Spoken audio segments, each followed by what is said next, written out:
নমস্কাৰ বন্ধুসকল, জুনৰ পৰা নদীৰ ভিতৰৰ লগত চাউল শুনাইছোঁ আৰু মই আছোঁ এতিয়া চৰাইবাহী নদী ধামত। ব'লক চৰাইবাহী নদী ধামখন আমি চাওঁ, কেনেকুৱা কি পৰিৱেশত আছে এই নদী ধামখন। ব'লক আমি এতিয়া আহি পিনে পালোঁহি নদী ধামত আৰু এইপিনে আছে চৰাইবাহী চন্দ্ৰপুৰৰ পৰা যি মাইঙালৈ যোৱা ৰাস্তাটোৰ পৰা অলপ এইপিনে ৰাস্তাটোৰ পৰা সন্মুখতে আছে জাতীয় বিদ্যালয়ৰ ওচৰত জাতীয় বিদ্যালয় স্কুলখন এখন। আৰু এইপিনে আছে মাইঙা গাঁৱৰ ৰাস মন্দিৰ, চৰাইবাহী ৰাস মন্দিৰ এইটো। তাৰ এইপিনে আছে চৰাইবাহীৰ নুনী বাগানখন, এইখন আছে চাইনবৰ্ড। চাওঁ কি লিখা হৈ আছে, সামূহিক নুনী বাগিচা চৰাইবাহী মৰিগাঁও অসম, স্থাপিত 1964 চন, অসম চৰকাৰ। সুন্দৰকৈ লিখা হৈ আছে চৰাইবাহীৰ নুনী বাগিচা বুলি পিনে। ব'লক এতিয়া আমি গেট খুলি চৌপাশটো চাওঁ। এইবোৰ ধুনীয়া কামৰ, এইবোৰ নুনী গছ কিবাকিবি বহুত কিবাকিবি আছে, এইবোৰ সুন্দৰকৈ আছে, চাফ চিকুণ হৈ আছে। অলপ তাত সাপ এটা ওলাইছিলে দেই, ভয় লাগি গৈছিলে, গুমসাপ এটা ওলাইছিলে। মানে প্ৰথম আহি পিনে চাইছিলোঁ, ভিডিঅ'টো শ্বুট কৰাৰ আগতে চাইছিলোঁ বাগানখন, মানে সাপ এটা পালোঁ, গুমসাপ এটা, বহুত ভয় লাগি গ'লগৈ। সাপটো অলপ ভয় লাগে দিয়কচোন, আৰু কি হ'ব। ব'লক একোতে নহ'ল, ভগৱানৰ কৃপাত। সুন্দৰ চাৰিপিনে সেউজীয়া, চাৰিপিনে সেউজীয়া সেউজীয়া সেউজীয়া সেউজীয়া।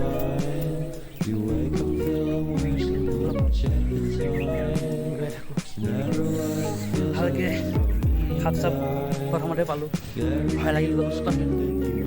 তথাপি ৰিক্স লৈ পিনে দেখাই আছোঁ, আপোনালোকক হেপি কৰিবলৈ দেখাই আছোঁ। হেপি কৰাটো হ'ল আমাৰ ইউটিউবাৰসকলৰ মূল কাৰ্য।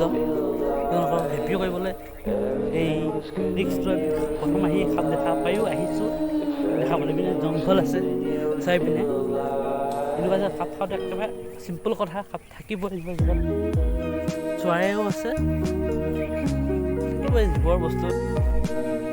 বন্ধুসকল, মই এটি পোল কৰিছিলোঁ মোৰ চেনেলটোত যে ভাৰতৰ নতুন ৰাষ্ট্ৰপতি আমাৰ দ্ৰৌপদী মুৰ্মুৰ বিষয়ে এটি বায়'গ্ৰাফিকেল ভিডিঅ' দিম নেকি বুলি পিনে, বাট তাত দিব দিছে 78% দিব দিছে, আৰু বাকীখিনি দিব দিয়া নাই। সেয়েহে মই ভাবি চিন্তি ডাইৰেক্টলি ভিডিঅ' নিদিওঁ, কিন্তু এটা এই ভিডিঅ'টোতে কৈ দিম তেওঁৰ বিষয়ে বুলি ভাবিছোঁ।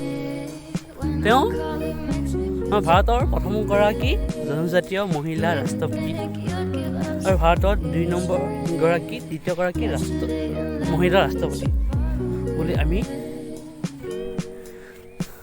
পাইছোঁ। আৰু তেওঁ জন্ম হৈছিল 1954 চনত বিষ্ণুত, উৰিষ্যাত তেওঁৰ জন্ম হৈছিল।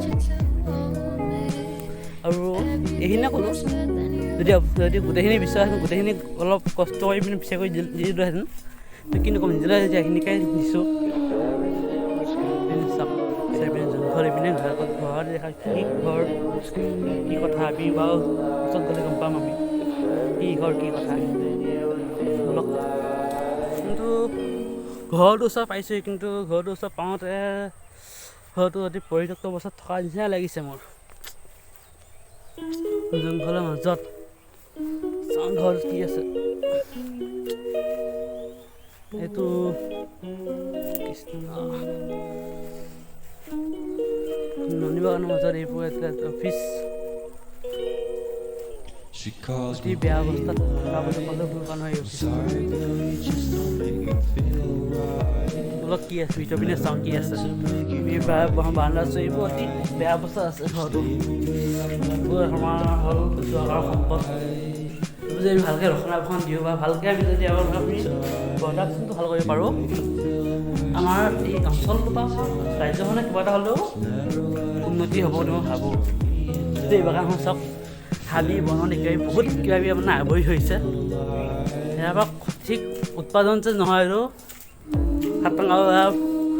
বিশেষ আমি একো তাত পোৱা নাই, অফিচো কোনো অৱস্থা নাই। চাওক চাৰিপিনে কিবা অৱস্থা নাই, চহি যাব ধৰিছে এইবোৰ পানী ছিঙি। চাৰিপিনে জংঘলৰ মাজত এই ঘৰটো। সঠিককৈ উৎপাদন হ'ব লাগে। আমি আৰু এইটোৱে লাগে আমাক কিয় ছবি আঁকি কৰি নক'ব আৰু। কিন্তু ভাল কথা কোনো ধৰণৰ বেয়া বস্তু বা এতিয়ালৈ চকুত পৰা নাই। এইবোৰ চব গোটাম ঘৰ নিৰ্মাণ কৰা হৈছিল নিশ্চয়। এইবোৰ এই বিধি সূতা চকুত পৰিছে, অতি ভাঙি গ'ল সূতাটো। এই জকাৰটো আছে, চাওক জকাৰটো আছে অলৰেডি, সূতা শেষ। হাবি চৰাইবাহী নদী বাগিচা এই অৱস্থা।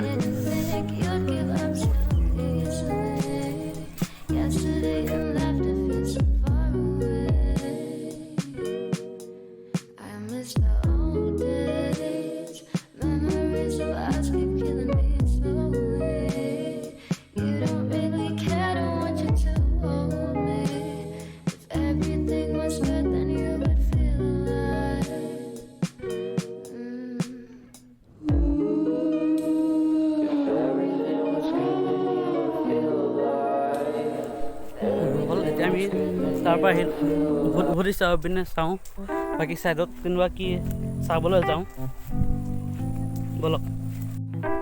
খুব সুন্দৰ বতাহ মাৰিছে আজি, ধুনীয়া বতাহ মাৰি আছে। তাৰ পিনে সেউজীয়া প্ৰাকৃতিক পৰিৱেশ। গৰম পৰিছে কিন্তু ইমানটো গৰম লগা নাই, বতাহটোৰ কাৰণে। যিমান গৰম দিলে বতাহ মাৰিব লাগে, সেইটো লাগে।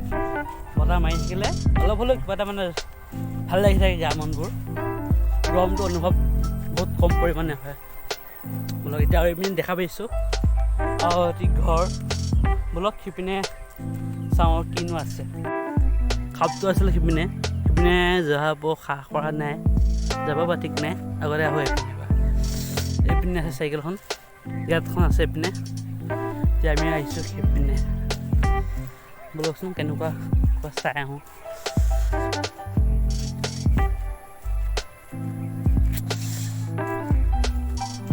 পিনে আছে পিনে ফাংচন চলি আছে জাতীয় বিদ্যালয়ত, কবিৰাত আহিবও পাৰে। এইপিনে কৰ্মচাৰী আছে নিশ্চয়।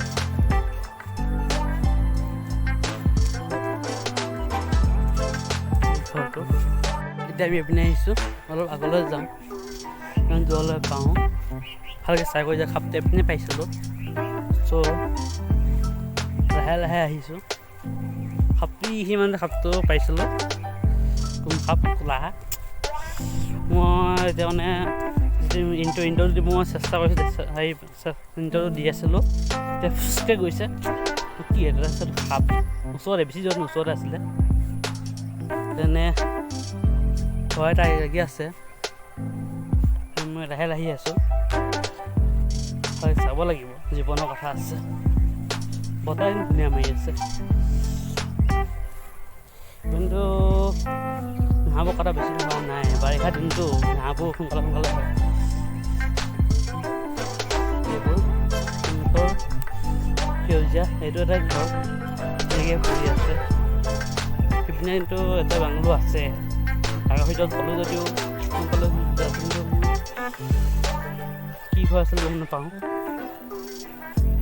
ঘৰ আছে এইপিনে, গোটাম ঘৰ বনাব লাগিছে। সেইপিনেও নাই, সেইপিনে কিবা আছে, ৰাস্তা এটা আছে।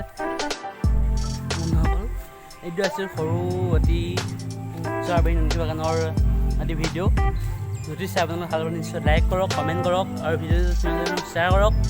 আৰু যদি আপোনালোকে চাই ভিডিঅ'টো প্লিজ হেপী দেখক। আৰু যদি আমাৰ চেনেলটো এতিয়ালৈ ছাবস্ক্ৰাইব কৰা নাই প্লিজ ছাবস্ক্ৰাইব কৰক। আৰু ৰাস্তাটি ভাল পৰিৱেশ আপোনালোকে দেখাই দি এইপিনে চাওক। চৰাইবাহী কাৰ্য সংস্থা এইবোৰ ট্ৰেইনিং কৰি আছে, সেইবোৰ ল'ৰা ছোৱালী। এতিয়া আজি ভিডিঅ' ইমানতে শেষ হ'ল। নমস্কাৰ, আই অসম।